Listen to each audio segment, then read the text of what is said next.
오늘 보실 성경 말씀은 여호수아서 16장 1절부터 10절입니다. 오늘은 고상한 마음이 짓는 탁월한 죄라는 제목으로 말씀 나누겠습니다. 정한 기도합시다. 하나님, 이 시간 말씀을 묵상할 때 우리가 아버지의 마음을 또 깨닫게 하시고 우리를 향하신 주의 뜻을 분별하며 이 땅을 살아갈 수 있도록 은혜를 허락하여 주옵소서. 부탁하며 예수님의 이름으로 기도하옵나이다. 아멘. 지난주 수요일 19일 날 제주도에서 목포로 가던 여객선 다누비아 2호가 8시 16분경에 목포 근처 신안군에 있는 앞바다에 있는 죽도라고 하는 무인도인데 거기 암초에 충돌을 해서 배가 2분의 1이 절반이 전복되는 사고를 당했습니다. 우리가 세월호의 기억을 알고 있기 때문에 사람들이 막 벌벌 떨면서 그 뉴스를 봤다고 그래요, 많이들. 근데 감사하게도 267명 전원이 모두가 무사히 다 구출이 됐다는 거예요. 얼마나 감사한지 모르겠어요. 근데 그럼에도 불구하고 그 배의 선장과 조타수를 비롯해서 1등 항해사가 조사를 받고 2명은 구속 청구를 당하는 일이 벌어졌습니다.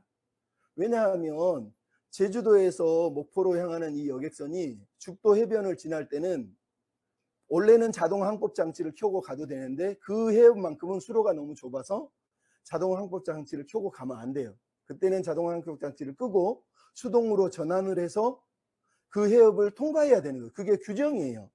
그리고 그 항로를 지날 때는, 특별히 위험 구간을 지날 때는 선장은 절대로 그 조타씨를 떠나면 안 돼요. 자기가 지휘를 다 해야 되는 거예요.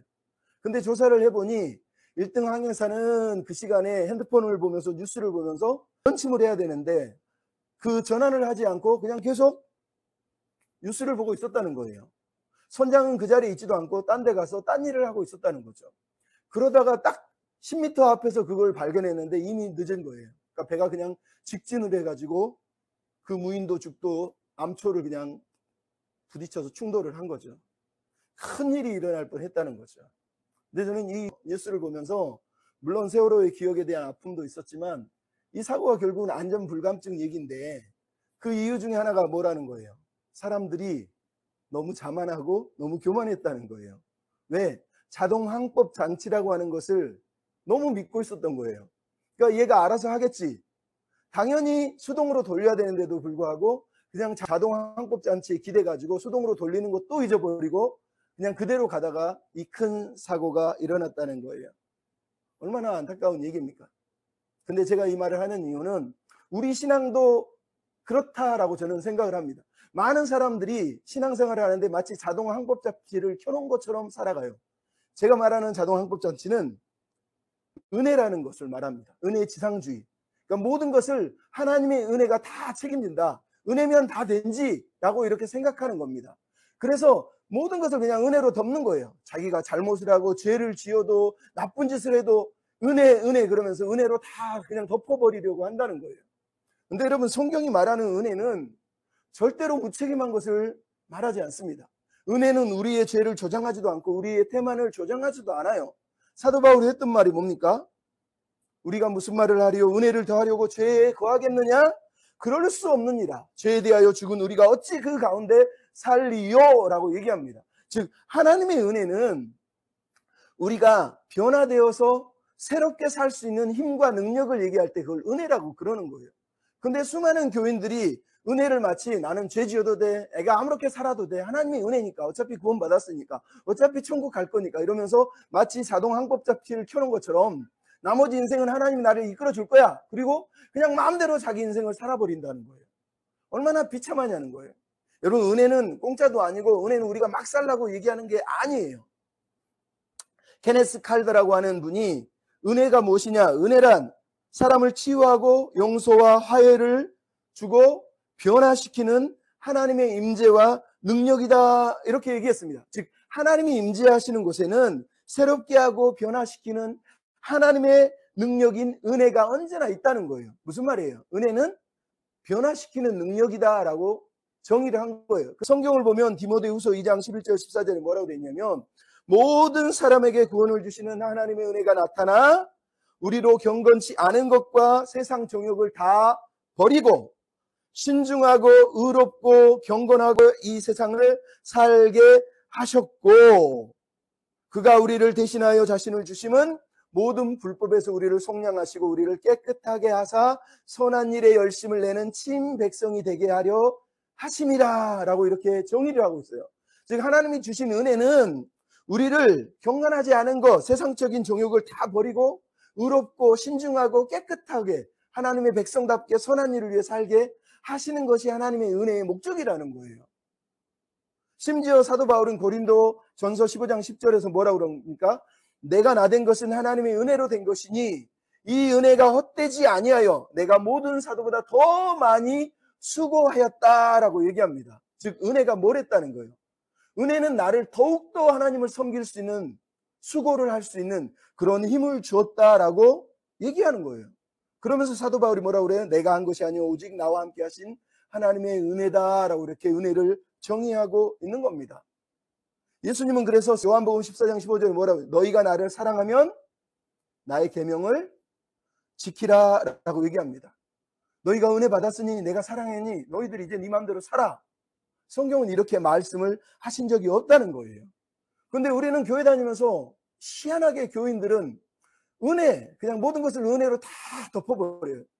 내가 잘못해도 은혜, 아까도 얘기했지만 실수해도 은혜, 심지어 큰 교회 목사들은 죄 지어놓고 자기들이 범죄해놓고도 내가 하나님을 믿고 하나님 뜻대로 하는 건데 뭐가 문제냐 그러면서 그걸 하나님의 은혜라고 덮어버리는 일이 많다는 거예요. 교회를 상대로 장사하는 어떤 분이 사장님이 이런 얘기를 해요. 교회가 공짜를 너무 많이 좋아한대요. 희한하게도 교회 사람들만 만나면 그 사람들은 터무니없이 가격을 낮추면서 은혜니까 은혜로 좀 해달라고 제발 은혜를 베풀어 달라고 이렇게 얘기한다는 거예요. 마치 은혜가 공짜인 것처럼 계속 자기에게 강조를 한다는 거예요. 여러분 이게 우리 시대의 교인들의 문제점이에요. 그냥 은혜라는 단어를 가지고 모든 것을 다 덮어버리려고 해요. 네, 은혜에 대한 오해 때문이에요. 아까도 얘기했지만 우리가 구원을 받는 데서는 우리 편에서 할 수 있는 게 하나도 없어요. 전적인 하나님의 은혜예요. 우리는 아무것도 값을 치를 수도 없어요. 그리스도에 되는 것 자체는 내 힘으로 되는 것이 아니기 때문에 우리는 구원받는 것에 대해서 하나님의 은혜다, 전적인 은혜다 이렇게 말하는 거예요. 하지만 우리가 받은 이 값없는 은혜가 하나님 편에서는 아들을 십자가에 달려서 죽게 하셔야 하는 우리 죄를 위해서 아들을 희생하셔야 했던 가장 큰 희생을 치른 값을 치른 행위라는 것을 우리가 기억해야 된다는 거예요. 그러므로 진짜 이 하나님의 은혜를 아는 사람은 은혜를 절대 공짜라고 얘기하지 않아요. 그 십자가의 희생을 아는 사람은 은혜를 말할 때마다 두렵고 떨림으로 은혜를 말하지 하나님의 은혜니까 나는 내 마음대로 내가 하고 싶은 대로 이렇게 말할 수가 없는 거예요. 그래서 성경은 예수 믿는 사람 특히 제자들을 향해서 뭐라 그럽니까? 제자는 대가를 치러야 돼요. 희생을 해야 돼요. 자기를 부인하고 십자가를 따라가야 돼요. 그게 하나님이 우리를 부르신 삶이에요. 희생 없는 십자가는 없다고 성경이 우리한테 들려주고 있단 말이에요. 오늘 본문의 핵심 메시지가 바로 이 이야기입니다. 하나님의 은혜는 무책임한 것이 아니에요. 그 은혜는 책임과 의무를 짊어지는 삶이라는 거예요. 지난주도 얘기했고 오늘 본문도 사실은 그런 의미에서 동일한 얘기를 하고 있다는 거죠. 여러분 오늘 본문 요수아 16장은 요수아 15장에서는 유다 자손이 받은 그 땅 분배 이야기를 하고 있다면 이번에는 요셉 자손이 제비보다 받은 땅 분배 이야기를 지금 하고 있습니다. 지난주도 말했지만 유다 자손과 요셉 자손은 장자 집안이에요. 어떻게 장자가 2명이겠어요? 근데 성경은 2명이라고 얘기해요. 역대상 5장 1절부터 2절을 보면 이렇게 써 있어요. 이스라엘 장자 루벤은 이러하니라. 루벤은 장자라도 아버지의 침상을 더럽혔으므로 장자의 명분이 이스라엘 아들 요셉의 자손에게 돌아가서 족보의 장자의 명분대로 루벤은 기록되지 못하였느니라. 유다는 형제보다 뛰어나고 주권자가 유다에게 났으나 장자의 명분은 요셉에게 있느니라. 이렇게 얘기를 하고 있는 거예요. 지난주에도 설명을 했지만 유다는 영적 리더십에서 장자고 요셉은 말 그대로 이스라엘의 장자라고 2명의 장자가 있다고 성경이 말하는 거예요. 그런데 이 2 장자의 이야기들을 오늘 본문이 들려주는 이유는 그들이 받은 은혜가 얼마나 큰지만 아니라 그 은혜가 큰 만큼 그들에게 책임과 의무가 크다는 것을 우리에게 알려주는 거예요. 중요한 건 이들이 그 책임과 의무를 다 했냐는 거죠. 여러분 14장 15장은 유다지파와 특별히 갈렙의 승리를 다루면서 그들이 장자로서 했던 믿음의 승리를 기록하고 있습니다. 근데 오늘 본문 16장 그리고 17장은 요셉 자손인 에브라임과 므낫세 2 지파가 그들이 분배받은 땅에 대해서 얘기하지만 동시에 그들이 실패한 이야기를 다루고 있는 거예요.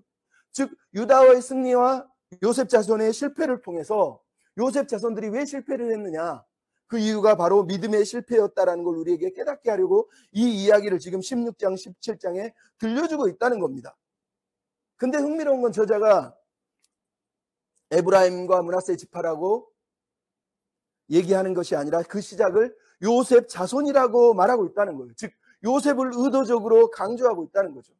이제 땅을 분배받는 에브라임과 므낫세 지파가 있는데 이들에게 지금 말하는 거예요. 너희들의 조상인 요셉을 기억하고 너희들도 요셉과 같은 믿음으로 살아내야 한다는 거예요. 즉 에브라임과 므낫세 지파가 실패한 이유가 뭐라는 거예요? 요셉이 보였던 그 아버지 요셉, 조상 아버지 요셉의 이름과 명예를 더럽히며 살았기 때문에 그들이 결국은 실패한 거다라고 사실은 우리한테 들려주고 있는 겁니다. 이 글을 읽는 적자들은 당연히 땅 분배받는 이 사람들이 아니겠죠. 사사기 시대라든가 다윗 이전에 사사시대의 백성들에게 이 글을 쓰는 거예요. 즉 저자는 이 요셉 자손의 실패를 당시의 독자들에게 들려주면서 요셉의 신앙을 우리가 회복하며 살아야 된다라는 걸 강조하기 위해서 이 이야기를 하고 있는 거예요. 그리고 오늘 우리에게도 동일하게 이 얘기를 하고 있는 겁니다. 여러분 또한 실패하지 않기 위해서는 요셉의 신앙을 붙들고 살아야 된다, 사실은 이렇게 말하는 거예요. 그럼 여러분 오늘 본문에서 요셉 자손들의 땅 분배 이야기가 특별히 요셉으로 시작하는 이유가 무엇입니까? 즉 요셉의 믿음을 우리가 본받아서 살아야 된다는 거예요. 여러분 흥미롭게도 여호수아서는 창세기 50장에 대한 응답이에요. 그럼 창세기 50장 내용이 뭐예요? 요셉이 죽을 때 형제들에게 내가 죽을 것이니 내 유고를 가지고 가서 가나안 땅 약속의 땅에 나를 묻어달라라고 요청을 합니다. 그게 창세기 50장 24절 25절에 나와요. 근데 여호수아서 24장 32절은 어떻게 끝나냐면 또 이스라엘 자손이 애굽에서 가져온 요셉의 뼈를 세겜에 장사하였으니 야곱이 베크시탈 주고 세겜의 아버지 하몰 자손에게 산 땅, 산 밭이라 이것이 요셉 자손의 기업이었더라 라고 이렇게 얘기하면서 여호수아를 마무리를 하고 있다는 걸 우리가 보게 돼요. 즉 여호수아서는 말 그대로 여호수아의 이야기가 아니라 사실은 요셉의 이야기를 우리에게 들려주고 있다고 성경이 의도적으로 얘기를 하고 있는 거예요. 즉 여호수아서는 하나님의 약속을 신뢰하고 살았던 그 약속을 붙들었던 요셉의 믿음을 우리에게 결론으로 들려주고 있는 거예요. 그 믿음을 하나님이 긍정하셨고 그 요셉을 하나님이 인정하셨다는 얘기예요. 요셉은 믿음으로 살았고 그냥 장자로 산 것이 아니라 그 조상인 아브라함과 이삭과 야곱을 따라서 그 아버지의 이름, 그 명예들을 짊어지고 산 사람이 바로 요셉이었다라고 얘기를 하는 거예요. 따라서 요셉의 자손이라는 단어를 의도적으로 쓰는 이유는 너희들도 요셉처럼 이러한 믿음으로 요셉의 믿음을 붙잡고 요셉의 믿음을 따라서 그렇게 살아가야 한다라고 이렇게 사실은 저자가 강조하고 있는 거란 말이에요. 그럼 여러분 요셉의 믿음이 어떤 믿음입니까? 우리가 잘 알잖아요. 요셉은 절대적으로 하나님을 신뢰한 사람이다라는 걸 우리가 알 수 있습니다. 그러면 아까도 얘기하지만 여호수아서는 여호수아 이야기라고 여러분이 읽지만 여호수아서를 가만히 생각해보면 여호수아서 이야기 전체를 누가 끌고 가냐면 요셉이 끌어안고 가고 있어요. 여호수아서 1장은 어떻게 시작해요? 1장 6절부터 9절 내용이 뭐예요? 너는 이 말씀을 주야로 묵상하고 좌우로 치우치지 말고 어디로 가든지 말씀을 지켜 행하라. 그리하면 내 하나님 여호와께서 너와 함께 하시니라. 내가 형통하리라 이렇게 말합니다. 즉 형통이란 단어, 함께했다는 단어가 반복이 되고 있어요. 여호수아서 1장은 요셉의 삶을 의도적으로 반영을 하고 있어요. 여호수아서 이전에는 그 어떤 사람도 여호와 하나님과 함께해서 형통했다라는 단어를 직접적으로 쓰지 않아요. 그 단어를 누가 씁니까? 창세기에 나오는 요셉에게만 쓰는 단어가 형통하다, 하나님이 함께했다 이런 단어예요. 그러니까 여호수아서 1장은 요셉이 하나님의 말씀을 따라 하나님을 붙들고 하나님의 비전을 따라 살면서 여호와와 함께했고 형통한 삶을 살았다라는 것을 우리한테 들려주고 있는 거고, 여호수아서 24장은 그런 요셉이 결국은 하나님의 은혜 가운데 약속의 땅에 묻혔다 이렇게 얘기하는 거예요. 그리고 그 가운데 요셉 자손의 이야기를 통해서 요셉 자손에게 너희들이 이런 요셉의 삶을 살아야 되지 않겠느냐 이렇게 사실은 강조한단 말이에요. 그러면 여러분 요셉의 인생을 정의하는 단어 중에 제일 중요한 게 뭐예요? 항상 하나님과 함께해서 형통했다는 거예요. 그죠? 그게 창세기 39장 그리고 창세기 40장 이어서 나오는 내용들 아니에요? 형들에게 미움을 받아서 살해 이업을 당하다가 결국은 애굽으로 팔려간 요셉에게 성경은 뭐라고 그래요? 여호와께서 요셉과 함께 하시니 요셉이 하는 일이 형통하더라. 그 장수장이 요셉이 하나님과 함께 하심을 보고 그에게 모든 것을 맡기니 그가 형통하더라. 보디발도 하나님이 그와 함께 하신 것을 보고 그에게 모든 것을 맡겼으니 그가 형통하더라. 계속해서 요셉의 삶을 가리켜서 하나님과 함께하는 삶, 형통하는 삶이었다라고 얘기하는 거예요. 그러니까 우리는 하나님과 함께하는 삶이 뭐지? 하나님과 함께하면 형통한다는 게 무슨 얘기지? 이렇게 생각하지만 그것을 요수아 1장 6절로 9절은 해석을 해주고 있는 거예요. 하나님과 함께하고 형통한 삶이 뭐냐? 하나님의 약속을 붙들고 하나님의 말씀을 붙들고 주야로 묵상하고 그 말씀을 지켜 행하고 그 말씀을 지키기 위해서 강하고 담대한 믿음을 붙들고 사는 사람, 그 사람이 바로 형통한 사람, 하나님과 동행하는 사람이다라고 얘기하는 겁니다. 그러니까 요셉의 신앙은 말 그대로 하나님과 동행했고 하나님과 함께했고 늘 하나님을 의지해서 살았던 사람이었다라고 얘기하는 거예요. 뿐만 아니라 요셉은 그 삶을 어떻게 드러냈어요? 보디발의 아내가 유혹할 때도 내가 하나님께 어떻게 죄를 짓느냐, 하나님 마치 자기 눈앞에 있는 것처럼 하나님 앞에서 내가 어떻게 죄를 짓느냐 이래요. 나중에 감옥에 풀려나서 바로 앞에 섰을 때도 바로에게 꿈을 해석해달라고 그러니까 요셉이 하는 말이 뭐예요? 내가 아니라 하나님께서 당신에게 대답할 겁니다. 내가 아니라 하나님이 하실 일을 당신에게 하나님이 알려주실 겁니다. 하나님이 보이실 겁니다. 그리고 꿈을 해석한 다음에 이 일은 하나님이 정하신 것이고 하나님이 이루신 것입니다. 이렇게 얘기를 해요. 그랬더니 바로가 놀래가지고 너처럼 하나님의 영에 감동된 사람을 내가 본 적이 없다. 하나님이 이 모든 것을 내게 보이셨으니 하면서 너는 명철하고 지혜롭다 이렇게 얘기를 합니다. 즉 요셉은 말 그대로 하나님을 언제나 의식하고 하나님을 신뢰하고 하나님만 바라보고 살았다는 것을 우리가 알 수 있단 말이죠. 그 요셉의 신앙의 정점이 고백이 두 가지가 있잖아요. 하나는 뭐예요? 창세기 45장에 나오는 것. 당신들이 나를 보낸 것이 아니라 하나님이 나를 애굽으로 보내서 당신들을 구원하게 하셨습니다. 당신이 나를 보내신 것이 아니라 하나님이 보내신 것이라고 얘기해요. 창세기 50장에는 뭐라고 그러죠? 당신들은 나를 죽이려 했으나 하나님은 악을 선으로 바꾸셔서 나로 당신들을 돌보게 하셨습니다. 라고 얘기를 하고 있는 겁니다. 즉 말 그대로 요셉의 삶은 철저하게 하나님과 함께했고 하나님을 신뢰했고 모든 것이 하나님의 손에 있음을 믿었다는 거예요. 그러면 그런 요셉이 대강 적당히 살았나요? 그 하나님을 믿었기 때문에 그 노예 생활을 하면서도 그 총리 생활을 하면서도 치열하게 하나님을 붙들고 살았다고 성경이 얘기하는 거예요. 그런 요셉이 나중에 어떻게 했습니까? 자녀를 2명을 낳습니다. 한 사람은 므낫세, 한 사람은 에브라임이에요. 근데 이 이름에는 요셉이 얼마나 하나님께 감사한지를 우리가 깨닫게 돼요. 창세기 41장에 보면 요셉이 장자 므낫세를 낳고 뭐라 그러죠? 하나님이 내게 내 모든 고난과 내 아버지의 온 집 일을 잊어버리게 하셨다. 즉 과거의 고난을 다 잊어버리게 하신 은혜를 감사하면서 첫째 장자 이름을 므낫세라고 지어요. 두 번째 에브라임은 뭐라 그러죠? 하나님이 나를 내가 수고한 땅에서 번성하게 하셨다 그러면서 감사하면서 에브라임이라는 이름을 짓는 거예요. 오늘 본문의 에브라임과 므낫세는 바로 이 이름으로 태어난 사람들이라는 거예요. 근데 여러분 요셉이 두 아들을 낳으면서 이름을 지을 때 뭔가 빠졌다는 걸 여러분 느끼지 않으세요? 므낫세에게 뭐라 그러냐면 하나님이 내게 내 모든 고난과 아버지의 온 집의 일을 잊어버리게 했대요. 무슨 말이에요? 므낫세 이름을 지면서 내가 과거에 아버지 집 어렸을 때의 상처를 다 잊고 애굽에서 하나님의 은혜로 나는 이렇게 행복하게 살게 됐어 라고 하나님께 감사한 거예요. 즉 아버지의 집안의 온 일, 모든 일, 자기를 미워한 일뿐만 아니라 아버지의 집 자체를 아예 잊어버리고 싶은 거예요. 여러분 우리가 과거에 상처가 있으면 과거를 잊어버리고 싶지 않아요? 요셉이 얼마나 힘겨웠으면 그 과거를 아버지의 온 집 일까지 내 모든 고난과 아버지의 온 집이라고 말할 정도니까 얼마나 힘들었겠습니까? 그리고 두 번째는 에브라임은 뭐라고 그랬다고요? 하나님이 나를 여기서 번성하게 하셨대. 여기가 어디예요? 애굽이잖아요. 지금 요셉의 므낫세와 에브라임의 이름을 지을 때마다 무슨 생각을 하는 거예요?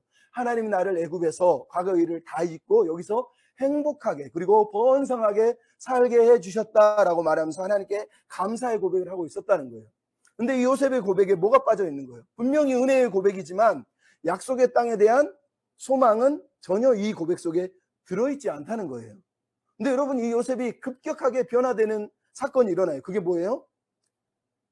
요셉이 아버지 야곱과 가족들을 애굽으로 다 모셔오고 야곱이 죽어가면서 마지막에 요셉을 부르면서 요셉을 축복하는 내용 속에 들어있어요. 뭐라고 그러냐면 창세기 48장에 요셉에게 이르되 하나님이 말씀하시기를 아브라함과 이삭과 야곱에게 약속해서 생육하고 번성하고 땅에 충만하게 하라 하셨고 이 땅을 네 후손에게 주겠다 하셨으니 너는 에브라임과 므낫세를 나에게 데려와라. 이 두 아들은 너의 자손이 아니라 나의 자손이고 이스라엘의 12지파의 한 몫을 차지할 거야. 라면서 요셉을 장자로 인정하는 거죠. 두 아들을 이스라엘의 12지파 속에 포함을 시켜버려요. 그리고 나서 축복을 하는데 에브라임을 오른손을 놓고 므낫세를 왼손을 놓으니까 요셉이 깜짝 놀래가지고 아버지 얘가 형입니다. 므낫세가. 그러니까 나도 알아 그러면서 에브라임을 축복해서 에브라임에게 장자의 어떤 은혜를 더 많은 축복을 주는 게 성경 이야기에 나온단 말이에요. 그리고 너에게 내가 세겜 땅을 줄 테니까 그 땅이 너의 기업이 될 거야. 그러면서 세겜 땅을 요셉에게 물려줘요. 그랬더니 요셉이 마지막에 죽을 때 창세기 50장에 뭐라고 그래요? 먼저는 자기 에브라임 자손 3대와 므낫세 아들 마길의 아들들을 요셉의 에스라에서 요셉이 양육했대요. 즉 자기 아들 에브라임과 므낫세만 아니라 에브라임의 아들들 손자들과 므낫세의 아들들 손자들을 다 양육하면서 그들에게 약속의 땅에 대한 어떤 비전과 소망을 줬다는 걸 알 수 있어요. 왜냐하면 바로 이어서 뭐라고 그러냐면 내가 죽으면 제발 나를 가나안 땅 약속의 땅에 제발 좀 묻어줘 이렇게 얘기하는 게 성경에 기록되어 있단 말이에요. 여러분 이게 무슨 말입니까? 요셉은 지금 두 아들을 낳고 애굽에서 과거를 잊어버린 채 행복하게 그냥 하나님의 어떤 그 약속의 땅에 대한 비전은 잊어버린 채 살고 있었다는 거예요. 근데 야곱이 죽어가면서 요셉에게 그 하나님의 비전, 손조들에게 허락했던 그 약속을 물려주면서 너도 이 약속을 붙들고 살았으면 좋겠어라고 얘기를 했다는 거예요. 근데 요셉이 그것을 물려받아서 에브라임과 므낫세와 그 손자들에게 너희들은 약속의 땅으로 하나님이 들이실 거니 들어갈 때 나를 그 땅에 묻어줘. 나는 이 땅이 고향이 아니야. 그 땅이 우리의 약속의 땅이고 우리가 가야 될 고향이야 라고 얘기를 했다는 거예요. 즉 두 아들을 기르면서 두 아들들에게 애굽에서 사는 것이 행복이 아니라 가나안 땅 약속의 땅에서 사는 것이 우리에게 진짜 행복이야 라는 것을 사실은 유업처럼 신앙의 유산을 물려줬다고 성경이 얘기한 거예요. 그러니까 요셉도 꿈이 있었던 거 뭐예요? 자기 자손들이 하나님의 약속의 땅에 가서 거기서 하나님의 백성으로 잘 살기를 원하는 그런 꿈이 있었다고 성경이 우리한테 들려주는 거예요. 여러분 이런 요셉의 기대를 하나님이 정말로 기뻐하셨어요. 그래서 하나님 또한 요셉에게 이 기대를 부어주잖아요. 우리가 알잖아요. 아브라함과 이삭과 야곱에게 하나님이 나타나서 했던 약속이 뭔지 아세요? 너는 생육하고 번성해라. 너는 모든 민족의 복이 될 거야. 모든 민족이 너를 통해 복을 받을 거야. 이 말씀을 하나님이 아브라함에게도 하셨고 이삭에게도 하셨고 야곱에게도 하신 거예요. 근데 그것을 야곱이 죽을 때 바로 이 요셉에게 똑같이 했다는 거예요. 이 말은 하나님의 성령의 감동으로 하나님의 성령의 은혜로 하나님이 야곱을 통해서 이 신앙의 유산을 요셉에게 물려주기를 원했다는 거예요. 그럼 여러분 아브라함, 이삭, 야곱 이들에게 했던 하나님의 약속이 생육하고 번성하고 모든 민족의 복이 되는 것, 번성하는 거라고 얘기했단 말이죠. 이 목적이 뭐예요? 번성이 목적이에요? 아니잖아요. 목적은 모든 민족이 복을 받게 하는 거예요. 즉 요셉은 에브라임을 낳으면서 야 우리가 이 땅에서 애굽에서 번성하고 행복하게 살았으면 좋겠어 이렇게 생각을 했었는데 하나님이 야곱의 죽음 전에 유언과 축복을 통해서 아니야 우리가 번성할 건 이 땅에서 번성하는 것이 아니라 하나님의 약속의 땅에서 하나님의 약속을 붙들고 하나님의 축복의 통로가 돼서 모든 민족이 복을 받도록 그런 통로로 우리가 번성해야 돼라고 사실은 자기 자녀들한테 들려줬다는 거예요. 그래서 여러분 야곱의 유언의 내용이 뭐예요? 48절에는 요셉을 축복하면서 너의 자손들이 세상에서 번성했으면 좋겠어 라고 얘기하고 나중에 49장에 보면 우리가 잘 아는 노래 야곱의 축복이 뭐예요? 너는 담장 너머로 뻗은 나무처럼 이렇게 얘기하면서 이스라엘의 목자가 너의 손을 붙잡아주고 너희 형제들 가운데 존귀하고 뛰어난 자가 정수리가 될 것이다 라고 말하면서 그냥 요셉의 자손이 번성하는 것이 아니라 야곱이 요셉을 축복하면서 요셉의 자손들이 이런 담장 너머로 뻗어가는 나무처럼 모든 민족을 품는 그런 나무처럼 번성하기를 원하는 축복을 사실은 해주고 있었다고 성경이 우리한테 말하는 거예요. 그러니까 여러분 요셉을 향한 야곱의 축복의 핵심은 하나님이 품으신 기대하고 똑같아요. 이스라엘 백성이 모든 민족의 복이 되는 것, 요셉의 자손이 에브라임과 므낫세가 동일하게 담장 너머로 뻗어가는 나무처럼 모든 민족의 복이 되어서 그들을 섬기며 사는 것, 그것을 하나님이 요셉 자손에게 기대하셨다고 성경이 우리한테 말하는 거예요. 그러니까 요셉 자손들은 사실은 요셉의 신앙만 아니라 요셉의 신앙 유산과 하나님이 허락하신 그 약속의 비전을 붙들고 살았어야 된다고 얘기하는 겁니다. 근데 오늘 본문을 보십시오. 오늘 본문 여호수아 16장은 말하고 싶은 내용이 뭐겠어요? 하나님은 요셉에게 약속한 것처럼 이제 그 약속을 성취하셔서 요셉의 아들 두 아들을 에브라임과 므낫세를 가나안 땅에 지금 들어오게 하시고 그 둘에게 야곱이 한 축복대로 두 몫을 한 몫이지만 나눠 가지고 에브라임 지파와 므낫세 지파에게 땅을 뽑을 수 있도록 해서 그들에게 땅을 허락했다고 말하는 거예요. 말 그대로 하나님이 약속을 지키셨다고 성경이 얘기하는 겁니다. 요셉 자손은 하나님의 신실하신 은혜 가운데 이 땅에 와서 이제 땅을 분배받았다고 말하고 있는 겁니다. 14장 15장에서 아주 세세하게 유다 지파 땅 경계를 들려주는 것처럼 16장 17장은 요셉 자손인 에브라임과 므낫세에게 그들이 받은 땅에 대해서 두 장이나 할애하면서 들려주고 있는 거예요. 그러니까 유다 자손과 요셉 자손은 마치 거의 동일한 크기로 우리에게 이들의 받은 은혜를 들려주고 있는 거예요. 다른 지파들은 그렇게 쓰지도 않아요. 그냥 몇 절 쓰고 끝난단 말이죠. 왜냐하면 이들이 받은 땅은 유다 자손보다 어떤 면에서는 더 커요. 왜냐하면 에브라임과 므낫세 그리고 요단 동편에 있는 므낫세 반지파까지 합치면 에브라임과 므낫세 말 그대로 요셉 자손이 받은 땅은 이스라엘 자손 중에서 유다와 버금가는 가장 넓은 땅, 가장 큰 땅을 차지했다는 걸 성경이 들려주는 거예요. 정말로 그들은 하나님의 은혜로 에브라임은 그리고 므낫세는 이 장자의 축복을 누리면서 그 분깃을 받고 있다고 성경이 우리한테 들려주고 있는 거예요. 지난주하고 똑같은 게 있죠. 뭐예요? 실시간 지도를 보여주는 것처럼 이 본문도 1절부터 4절, 5절부터 10절에 계속 강조하는 게 뭐예요? 에서부터 로부터 들어가고 올라가고 나아가고 이루고 내려가고 끝에 이루고 계속 이런 단어들을 또다시 쓰고 있어요. 무슨 말입니까? 요셉 자손들에게 그들이 받은 은혜를 다시 한번 헤아리게 하고 있는 거예요. 뿐만 아니라 5절은 뭐라 그러죠? 그들의 가족대로라고 말하면서 그들의 가족대로 하나님이 줄로 재어진 구역 속에서 그들이 정말로 그 은혜로 그 땅을 분배받았다는 거예요. 하나님이 줄로 재어진 구역에서 그들도 감사하며 살라고 하나님이 은혜를 부으셨다고 성경이 말하는 거죠. 정점은 뭡니까? 4절, 5절에 등장하고 있는 기업이라고 하는 단어예요. 이 기업이라고 하는 단어는 우리가 13장, 14장에 계속 말하잖아요. 나할이라고 하는 단어예요. 상속받다, 유산 이런 뜻이에요. 즉 하나님이 이 땅을 은혜로 선물로 주셨고 하나님의 꿈과 비전을 동시에 실어서 주신 유업이고 기업이다라는 뜻이에요. 그러니까 이 땅은 자기들의 힘으로 취한 것이 아니라 하나님이 선물로 주신 땅이다라는 의미예요. 즉 요셉 자손들에게 얼마나 큰 은혜를 줬는지를 저자는 의도적으로 들려주고 있는 겁니다. 하지만 더 재밌는 건 2절부터 3절에 나와 있는 내용이에요. 여러분 마치 축복의 모판처럼 하나님이 주권적인 섭리로 요셉 자손에게 이방인을 품게 하셨다는 거예요. 그럼 오늘 본문 2절에는 야레 족속이 나오고 3절에는 야블레 족속이 나옵니다. 이 두 족속은 가나안 족속이에요. 근데 야블레 족속에 대한 정보가 없어요. 그래서 어느 누구도 야블레 족속이 어떤 족속인지 모릅니다.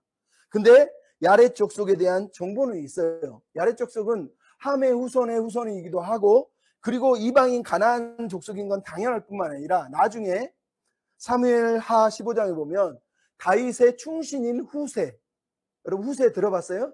다윗이 도망갈 때 다윗을 옆에서 도와줬던 충신이 있는데 그 사람이 후세예요. 근데 이 사람이 바로 아렉 족속이라는 거예요. 무슨 말입니까? 여러분 가나안 사람이라고 다 멸망해야 될 대상이 아니라 하나님께 복종하고 하나님께 순종하여 하나님의 백성이 된 사람들이 있었다는 거. 어떻게 됐는지를 우리가 알 수 없어요. 단지 이 아렉 족속은 라합처럼 기브온 거민처럼 하나님의 섭리 아래서 하나님의 백성이 되어서 나중에 하나님의 나라를 위해서 후세와 같이 헌신한 사람들이 있었다는 걸 성경이 우리한테 들려주는 거예요. 그리고 재밌는 건 이들이 기브온 거민처럼 종이 된 것도 아니고 이 아렉 족속은 어떻게 됐는지는 모르지만 그나스 사람 갈렙처럼 이 아렉 사람 후세처럼 그들은 하나님의 은혜로 하나님의 백성이 되었다는 거예요. 이 말이 무슨 얘기냐? 하나님은 요셉 자손에게 은혜를 주셨을 뿐만 아니라 그들이 담장 너머로 뻗어가는 가지가 될 수 있는 그런 특별한 은혜까지 허락하신 거예요. 즉 이방인을 품을 수 있는 품을 기회를 허락해 줬다는 거예요. 그리고 실제로 이방인을 그래서 야렉 족속을 품는 일까지 벌어졌다는 거죠. 근데 여러분 오늘 본문이 안타까운 게 뭐예요? 제가 이 얘기를 요셉 얘기를 계속하는 이유가 뭐라고 그랬어요? 요셉 자손들이 이 요셉의 믿음, 하나님의 기대를 모두 저버렸다는 겁니다. 여러분 오늘 9절 보면 뭐가 나옵니까? 에브라임 자손들이 받은 성읍과 마을들의 리스트가 나오는데 리스트가 있어요 없어요? 없습니다. 여러분 유다 자손에게는 유다 자손이 받은 성읍과 마을들이 몇 개라고 그랬어요? 112개라고 그랬습니다. 근데 에브라임 자손에게는 이 성읍 리스트가 있나요, 없나요? 하나도 없어요. 그냥 9절에 딱 아주 간단하게 모든 성읍과 마을들이 있었다는 거예요. 17장에 우리가 안 봤지만 17장에 가면 므낫세 자손들이 받은 성읍과 마을들이 있는데 숫자를 헤아리면 6개인데 저자는 숫자를 아예 쓰지 않아요. 그냥 마을들이 있었다 이렇게 끝나요. 근데 19장부터 시작되는 다른 지파들은 다 개수가 기록이 돼 있어요. 뭐 10성읍, 6성읍, 뭐 9성읍 이렇게 숫자가 다 카운트가 돼요. 무슨 얘기 하는지 알겠어요? 에브라임과 므낫세 지파만 성읍이 카운트가 되지 않고 저자는 한 성읍도 카운트하지 않고 그냥 넘어가고 있는 거예요. 여러분 왜 그런 것 같으세요? 에브라임과 므낫세 지파가 받은 땅이 너무너무 큰 거예요. 근데 에브라임과 므낫세 지파가 이 받은 땅에 대해서 숫자가 카운트가 안 됐다는 말은 그들이 그 경계, 제비 뽑아 받은 땅은 있는데 실제로 그들이 정복해서 정착한 마을들이 없다는 거예요. 왜요? 그들이 가나안 족속을 쫓아내지 못했거나 아니면 쫓아내지 않았거나 아니면 뭔가 문제가 있어서 이 마을들을 접수하지 못한 거예요. 그러니까 적과의 동침을 하기로 어떤 면에서 사실은 결단을 한 거죠. 그게 오늘 본문 10절에 나온 거 아닙니까? 그 증상이 뭐라 그래요? 게셀에 거주하는 가나안 족속이 있었는데 에브라임 지파가 가나안 족속을 쫓아내지 못하여서 그들과 함께 있었다는 거예요. 여러분 이게 무슨 말인지 생각해 보세요. 유다 지파와 다른 점이 뭐예요? 여러분 우리는 15장 63절에 유다 지파가 여부스 족속을 쫓아내지 못함으로 예루살렘의 여부스 족속이 거주했다는 얘기를 듣습니다. 오늘 본문을 보면 유다 지파와 에브라임 지파가 비슷해 보이잖아요. 근데 전혀 달라요. 왜?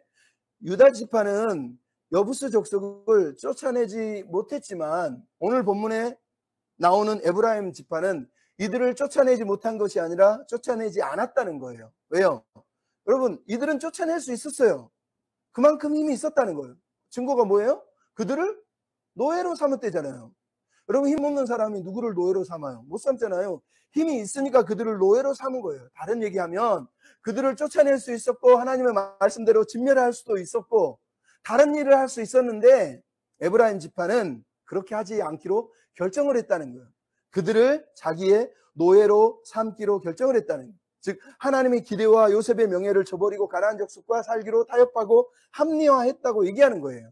제가 저번에 영화 제목 어쩔 수가 없다라고 하는 말하고 똑같은 거예요. 어쩔 수가 있는데 어쩔 수가 없다고 얘기하는 거예요.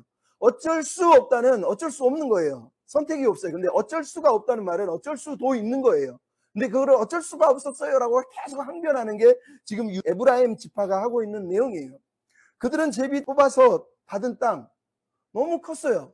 근데 거기에 사는 가나안 족속들이 있는 걸 봤어요. 굳이 힘들게 그들과 싸우려고 하지 않았고 그들을 진멸하고 싶지도 않았어요. 왜? 이미 적들은 소문을 듣고 두려워하니까 차라리 자기들이 가진 힘으로 저 이방인들을 굴복시키고 노예 삼아서 노동력을 착취하기로 결정을 했다는 거예요. 자기의 부를 축적하기로 결정을 한 거죠. 쉽게 얘기하면 그거예요. 나 하나님의 축복을 받았다. 우리 장자의 축복을 받았고 하나님이 명분도 줬고 혜택도 줬고 이렇게 넓은 땅을 줬다. 이제 우리가 할 일은 뭐냐? 여기서 누리고 잘 살면 되지. 떵떵거리면 우리 부 누리고 우리 배부르게 살면 되지 라고 지금 자기들만 많이 가지고 많이 누리는 길을 택했다고 성경이 우리한테 들려주고 있는 겁니다. 여러분 얼마나 슬픈 거예요.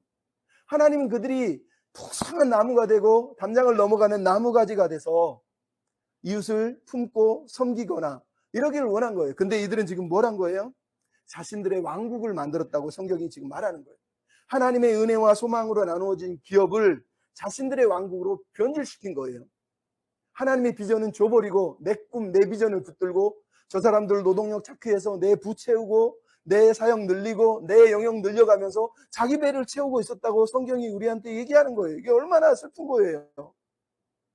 여러분 오늘 본문에 게셀족을 노예 삼았다고 하는 얘기에 기브온 족속과 비교해 보세요. 기브온 족속을 노예 삼으면서 뭐라고 그래요? 그들을 성소에서 일하게 함으로 인해서 하나님께 가능하면 가깝게 다가가게 해서 이방인이 하나님을 더 잘 알 수 있도록 어떻게 해서든지 하나님을 알아서 하나님의 백성이 되기를 원해서 여호수아가 취한 저주의 복이 뭐예요? 기브온 족속이 성소에서 일하게 만든 거라는 거예요. 근데 에브라임 지파는 지금 뭐라는 거예요? 그런 하나님의 소망, 하나님의 비전에 대한 기대 이런 건 아예 없는 거예요. 그냥 하나님 신앙 중요하지 않아. 그냥 내 부를 채우기 위해서 니네들은 노예가 됐으면 좋겠어 라고 말하면서 그들을 노예 삼았다고 말하는 거예요. 무슨 말인지 알겠어요? 어떤 영적 소망도 없는 거예요. 그냥 얘네를 진멸하기엔 너무 아까운데 이거 많은 것들을 취해가지고 우리 배 누리고 나머지는 다 취하고 얘네들은 노예 삼아서 우리가 원하는 것 막 누리면서 살면 되지 않겠어? 즉 더 쉽고 더 편안하고 더 실용적인 방법을 선택했다고 말하는 거예요. 여러분 이것이 병든 신앙의 핵심이에요. 여러분 누군가 병들었다 이 말은 그 사람이 편의주의와 실용주의에 빠져서 살아가요. 하나님 언약, 하나님의 비전 말만 얘기하지 그거 중요하지 않아요. 그냥 내가 더 편리하고 내가 더 실용성, 즉 내가 더 무언가를 많이 누릴 수 있고 가질 수 있는 길을 계속해서 택하고 취하고 사는 거예요. 그러니까 하나님의 이름을 말하고는 있지만 실제로는 하나님과 상관없이 자기 욕망을 채우는 것을 말하는 거예요. 그것이 위험한 거예요. 여러분 이 시대에 많은 사람들이 성경을 왜곡해서 유용하면서 자기 욕망을 채우잖아요. 그게 이 본문에 나오는 이 에브라임 지파하고 똑같은 거라는 거예요. 여러분 소명의 이면에는 소명, 즉 하나님이 우리를 부르시고 사명을 주시는 그 이면에는 언제나 뭐가 도사리고 있어요? 교만, 자만심이라고 하는 죄가 도사리고 있어요. 근데 여러분 소명, 사명과 교만, 자만심은 우리 눈으로 구별할 수가 없어요. 저 사람이 나 하나님께 소명을 받았어라고 말하면서 그 사람이 열심히 하는 이 일이 자만인지 교만인지를 그 사람도 모르고 파악할 수가 없어요. 심지어 우리조차도 때로는 분간을 할 수가 없어요. 왜? 그 사람이 계속 나는 비전이다. 이게 하나님의 꿈이다. 하나님이 나에게 허락했다고 말하면서 하는데 우리가 볼 때는 지 욕심 같은데 라고 하는데 이 사람은 아니래. 그러니까 우리가 구분하기 너무 어려운 거예요. 그래서 소명이 병들면, 소명이 왜곡되면 언제나 낳는 증상이 뭐냐? 교만, 자만심 이런 증상이 드러나는 거예요. 그러니까 어떨 때는 나 목사야, 나 기름 부음 받았어, 내가 하는 일은 하나님이 축복해 주신 건데 내가 하는 건 다 정당해 그러면서 하나님의 은혜다 그러면서 막 뛰어가는 거예요. 근데 정작 결과를 보면 하나님이 아니라 자기 배 채우고 자기 욕심 부리고 자기 영광, 명예 누리고 인기 누리고 살기 위해서 뛰어갔다는 걸 알 수 있어요. 그러니까 여러분 어떤 사람이 막 꿈이었어요, 비전이 그러면서 뭐 교회 센터 세우고 교회 건축하다가 어려워지면 그냥 이단에게 건물 팔아버리잖아요. 돈 더 받고 파는 거예요. 아니 하나님의 비전이라고 세웠는데 나중에는 이단한테 돈 주고 팔아. 대체 거기에 하나님의 꿈이 어디 있고 하나님의 비전이 어디 있냐는 거예요. 결국은 말로 고상한 말로 포장해가지고 자기 왕국을 사실은 채워가고 있었다는 것을 얘기하는 거예요. 여러분 그래서 말하는 거예요. 자만심이나 허영심은, 교만은 소명의식이 강한 사람들에게 항상 더 많이 나타나요. 소명의식이 없는 사람보다 사명의식이 강한 사람. 그러니까 나는 이런 사명을 받았어. 이건 내 비전이야. 이건 내 꿈이야. 하나님이 나한테 이런 걸 하라고 했어. 그러면서 막 사람들 앞에서 막 떠벌리는 그 사람들에게는 언제나 자만심이 가장 크게 극도로 뒤에 또아리 틀고 있다는 걸 우리가 잊으면 안 돼요. 소명과 사명은 그래서 교만에 취약하다고 성경이 얘기하는 거예요. 깨어있지 않으면 소명이 어느새 교만으로 변질되는 거예요. 왜?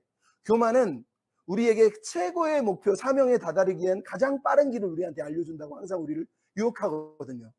그러니까 가장 빠른 길, 지름길을 택하기를 교만은 우리에게 알려주는 거예요. 근데 우리는 사명을 빨리 이루고 싶잖아요. 느리게 천천히는 싫잖아요. 그러니까 결국은 교만이라고 하는 그 뱀에게 목덜미를 확 물리는 일이 벌어지는 거예요. 또 하나는 교만이 하는 일 뭐래요? 항상 하나님의 영광을 말하면서 자기 영광을 채우기에 쉬운 게 바로 교만이 하는 일이라는 거예요. 하나님의 이름만 앞에다 내세우면 되거든요. 자기가 그 뒤에 숨으면 내가 하는 모든 일이 다 허용된다고 믿는 거죠. 슬픈 거잖아요. 그래서 오스왈드 챔버스라는 사람이 이런 얘기를 했어요. 영적인 삶에서 최악의 저주가 교만이고 자만이다 이렇게 얘기했어요. 도로시 세이어즈는 교만의 사악한 전략은 우리의 약점이 아니라 우리의 장점을 공격하는 것이다. 즉 그것은 고상한 마음이 탁월하게 짓는 죄다 이렇게 얘기했어요. 제가 오늘 제목을 잡은 이유가 그거예요. 교만이라는 건 고상한 마음이 짓는 탁월한 죄예요. 교만, 자만. 우리가 교만, 자만이 뭐예요? 하나님보다 나를 더 높이고 하나님보다 내가 더 그 자리에서 하나님 노릇하면서 누리고 사는 것을 말하는 거예요. 즉 말로는 고상하게 비전이니 꿈이니 사명이니 이런 걸 얘기하고 은혜 받았다, 축복 받았다 이렇게 말하면서 탁월하게 죄를 짓는 거예요. 그게 바로 교만이라는 거예요. 여러분, 우리가 깨어있지 않으면 그 누구도 이 교만에서 자유로운 사람이 없어요. 타임즈의 설립자였고 교회의 장로였던 헨리 루스를 향해서 동창생들이 이렇게 얘기했대요. 정말로 신앙이 좋아 보이는 이 사람을 향해서 동창생들이 평가가 그는 마치 하나님의 동급생이나 된 것처럼 항상 떠들었다 이렇게 얘기했어요. 그럼 교회 장로의 타임지의 설립자니 얼마나 대단한 사람이에요. 그 사람이 맨날 하는 말이 하나님이 다 허락했어. 이거 하나님 뜻이야. 이런 식으로 마치 하나님 까불면 치고 하는 거하고 똑같이 그렇게 막 자랑하면서 살았다는 거예요. 그러니까 동창생들이 볼 때 헨리 루스는 너무 교만해 보였다고 얘기하는 거예요. 여러분, 미국의 건국의 아버지들은 자신들이 영국에서 배를 타고 메이플라워를 타고 그래서 뭐라고 그랬냐면 영국이라는 애굽에서 하나님이 우리를 뉴 잉글랜드라고 하는 가나안 땅을 우리를 보내셔서 우리를 주님의 장자 삼으셨다 이렇게 선언하면서 영국에서 미국으로 건너온 거예요. 근데 여러분, 지금 미국을 보세요. 정말로 그들이 영적 장자의 모습을 하고 있나요? 자기 나라, 자기 배, 자기 부를 치기 위해서 전쟁 일으키고 착취하고 빼앗는 일에는 열심이지 전혀 영적인 장자의 모습을 보여주지 않잖아요. 아무런 모습도 없어요. 여러분, 제가 얘기하는 거 오늘 본문에 에브라임이 마치 이런 거라는 거예요. 우리는 장자야. 하나님 우리를 축복해서 이 넓은 땅 다 주셨는데 내가 내 마음대로 하는 게 뭐가 잘못됐어? 저들 노예 취하고 저들 노동력 취하고 우리 부채우는 게 뭐가 잘못됐어? 하나님이 우리 보고 번성하라고 그랬는데 번성하는 게 뭐가 틀렸어? 이렇게 얘기하는 거예요. 그럼 그게 성경이 틀렸다고 말하는 거예요. 하나님은 에브라임 자손들이 요셉 자손들인 에브라임과 므낫세가 그냥 세상에서 번성하기를 원한 게 아니에요. 담장을 넘어 뻗어가는 나무처럼 이방인을 품고 가난하고 어렵고 힘든 사람을 품으면서 하나님의 축복이 모든 민족에게 나가서 모든 민족에게 복이 되는 존재, 그런 사람이 되기를 원해서 이들을 축복해 준 거라는 거예요. 근데 오늘 본문의 에브라임 지파는, 요셉 자손 에브라임 지파는 그 하나님의 꿈, 그 기대를 깡그리 무시하고 자기들의 교만과 자기들의 욕심을 채우는 일에 앞장섰다라고 얘기하는 거예요. 여러분한테 말씀을 드리는 거예요. 여러분, 은혜와 교만은 전혀 다른 거예요. 은혜는 교만하지가 않아요. 성경을 보세요. 은혜가 교만할 수 있습니까? 야고보서 4장 4절 5절 6절 내용이 뭐예요? 세상과 보타고자 하는 자들은 하나님과 온수됨을 알지 못하느냐? 너희 속에 하나님의 성령이 시기가기까지 사모하신다 하는 말씀을 너희들이 들은 적이 없느냐? 그리고 나서 뭐라 그러죠? 더욱 큰 은혜를 주시나니 일러스되 하나님이 교만한 자는 물리치시고 겸손한 자에게 은혜를 더하시느니라 라고 말씀하신 거예요. 즉 하나님의 은혜를 진짜 아는 사람은 겸손한 사람이에요. 내 양심의 성령이 말씀하실 때 그 음성을 듣고 순종하는 사람이에요. 그 사람들은 절대로 교만하지 않아요. 근데 여러분, 우리가 처음 시작할 때도 얘기했지만 은혜 받았다, 은혜지, 모든 게 은혜예요 이러면서 하나님의 마음, 하나님의 겸손함을 다 던져버리고 자기 욕심, 자기 배 누리면서 살아가는 것, 하나님이 그걸 기뻐하겠습니까? 절대 기뻐하지 않는 거예요. 우리가 은혜를 착각했기 때문에 은혜에 따르는 책임과 의무를 우리가 무시했기 때문에 벌어지는 일이라는 거예요. 그래서 오늘 본문 말씀을 들으면서 우리가 생각해야 돼요. 요셉 자손의 실패는 믿음의 실패일 뿐만 아니라 장자로서의 그 책무와 의무를 저버리고 하나님의 기대와 그 조상의 기대를 저버리고 명예를 더럽힌 그런 실패라는 것을 성경이 우리에게 들려주는 거예요. 그냥 은혜구나, 아유 옳시구나, 좋구나 그러면서 덥석덥석 무는 것을 성경이 우리에게 요구하지 않나요? 진짜 은혜는 겸손해요. 진짜 은혜는 나누어 주는 거예요. 우리가 유다 자손의 갈렙을 봤잖아요. 갈렙의 희생이 정점이 뭐예요? 계속해서 내어주잖아요. 계속해서 내어주잖아요. 여러분, 하나님이 요셉 자손에게 너는 큰 나무 담장나무로 뻗어가는 나무까지가 되라고 말했을 때 그 나무는 아낌없이 내어주는 나무를 말하는 거예요. 모든 것을, 모든 민족이 복을 받도록 모든 것을 내어주는 나무, 그런 장자의 복을 누리고 살기를 하나님이 요셉 자손에게 기대하셨고 원하셨던 거예요. 근데 오늘 본문은 그들이 이 장자의 명분을 버리고 자기들의 부를 채우고 자기들의 왕국을 세워가며 살았던 가짜 은혜를 받은 사람들이었다고 성경이 우리한테 말하는 겁니다. 여러분, 결론으로 얘기하면 진짜 은혜는 우리를 변화시켜요. 절대로 게으르게 하거나 태만하게 하거나 죄짓게 하거나 죄를 합당하다가 하지 않아요. 은혜는 우리를 겸손하게 하고 우리를 변화시키고 우리로 십자가를 지며 살게 하는 거예요. 여러분, 요셉 자손이 버린 장자의 명분은 예수님이 마지막에 결국은 다 취하셨고 그 책임과 의무를 지셨다고 성경이 우리한테 들려주는 것, 여러분이 기억하면서 오늘 본문을 마쳤으면 좋겠어요. 여러분, 하나님은 우리의 영적 장자로 예수님을 택했다고 성경이 얘기합니다. 그리고 예수님은 그 장자의 직분을 부끄러워하지 않았고 책임을 다 하셨다고 성경이 들려주고 있습니다. 로마서에 보면 뭐라고 그러죠? 하나님이 그로 많은 형제 중에서 맏아들 장자가 되게 하셨느니라 라고 얘기합니다. 그래서 히브리서 2장 11절부터 10절 뭐라고 그러죠?